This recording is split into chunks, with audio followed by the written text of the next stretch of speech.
First of all, thank you so much for all the insights, and we love to have you here. And all right, let's begin with the cliched question first. Why music, and how's the journey been for you? Uh, well, music, it's the only thing I'm actually slightly good at. That's the main thing. It all started, I started playing piano when I was about 6 or 7. Um, Hated that for 10 years. And then I started to enjoy it then, maybe in me when I was a teenager then. Always listened to electronic music. I think the first electronic act that I listened to was Pendulum, the drum and bass band. I think they've kind of they've gone about the commercial side now. I wouldn't be a big fan anymore, but at the when they first started out, unbelievable. And then kind of weaved in and out. I started listening to a lot of dubstep kind of music, the bass heavy music, and then I kind of picked up a guitar then and wanted to be a rock star.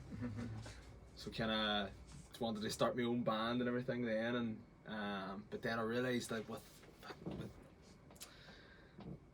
with that kind of not electronic side of things, it's really hard. I feel like it would be a lot harder to break into than compared to electronic. Because I've heard some unbelievable bands play live any songs and they're down there, they're nothing. They haven't made it at all.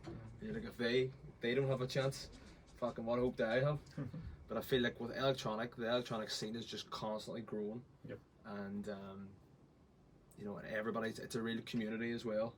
If the right music brings the right people, everybody seems to want to do well. Everybody's happy for each other, and everybody works together to build the scene. It's not just about themselves, you know what I mean? It's about the scene.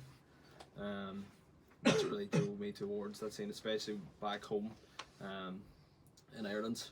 It's such a small community, but it has such a big impact. It has a lot of ties with kind of ever in the UK, and if you've got something, then the people at the top they'll notice you and they'll take you in, and they'll just want you to do better. So, see, that's why I'm here today, because it's the guys that are running things kind of over in Ireland. If I can get in touch, and now I'm just sitting here. Yeah, I guess a lot of rock musicians have followed this path here as well.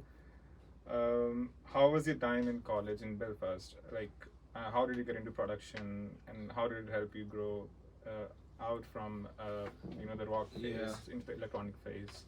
I think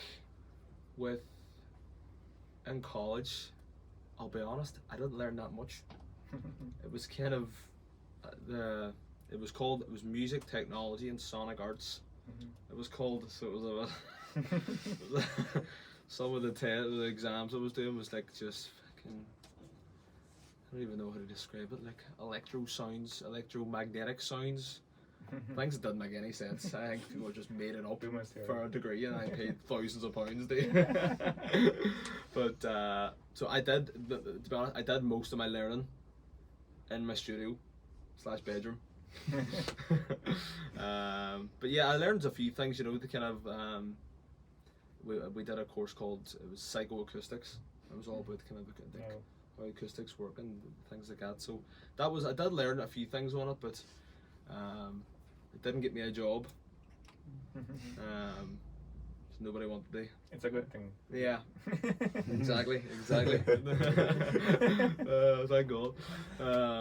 But yeah, but it was still a good experience, and it was more the best part was the party side of things. Yeah. And that's when that was when I moved to Belfast. That was when, because I live in Derry, and compared to Belfast, it's obviously a big city, and the scene is a lot bigger there. So that's when I kind of began to really kind of love for electronic music came in. It was always kind of a background thing, but once I moved in, that's when I became focused and knew exactly what I wanted to do then. Exactly. Talking about this, yeah, how's the music scene in Derry? Music scene in Derry, it's been slowly kind of fading a bit. Fading a bit, okay. Yeah, A lot of clubs, it's kind of the same a lot in a lot of places as well. Places are closing down, not making money. The clubs are turning into apartments, but you know, it's with there's a festival we have called Celtronic Festival, and they, you know, they're on, but it's the kind of the last waving the last flag of defence. They run great shows every year. It's just basically a festival for a full year. It's a different venue every day. So that's great. But then, kind of up the road, then in Belfast, the scene's thriving. It's getting massive. We have festivals like huge festival called AVA Festival. Okay. Brings all the biggest artists in the world every year. There's new spaces opening up. Kind of warehouses, like it used to be years and years ago. Things are starting to happen again. So it's getting better, and hopefully we'll When it's get on even 2.0 better. then. Yeah. Okay. How would you describe your live sets, and what do you enjoy doing more? DJ sets, live sets? Well, live sets is more stressful. Of course. A lot more stressful. With my live sets, we were talking this before. I used to. This is what I have here. I have an Ableton Push, and I basically what I do is, say for an hour set, I would have 10 tracks, but I would put them all. I would take the drums separate from all those tracks, and create one big kind of basic backing track with just all the jobs. And then I have my synth. It's a Behringer Deep Mine 12.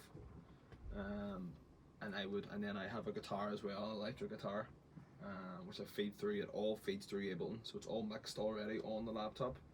And then I just basically play over it, play on everything. And then I've got, obviously, with the Behringer, the Deep Mine, the synth, I can use that to play MIDI as well, so MIDI elements from Ableton as well. And then I've got something like that there, like a mixer, which I map effects onto the master channel. Things like reverb, delay, filters, and that's basically it. It used to be, I used to do a lot more than what I used to do. I used to have every single track, about 150 tracks for one set, and my poor laptop just couldn't handle it. Everyone would fucking break down and everything. So I think it's best, if you're doing a live set, try have as little as possible, and give your poor laptop some breathing room. Okay, one last thing, and I guess it will inspire a lot of people here. When was the first time you noticed your music touching people, and people could actually connect to your music? And how was the feeling, of course? I think when I first started getting radio play, mainly on BBC. I've had a few tracks played on BBC Radio 1, and just kind of hearing the DJs talk about it. Like, I've never heard of anybody, just from my mum and dad. They're the only ones that I've heard it, and they said it's good anyway. They're not going to say it's bad.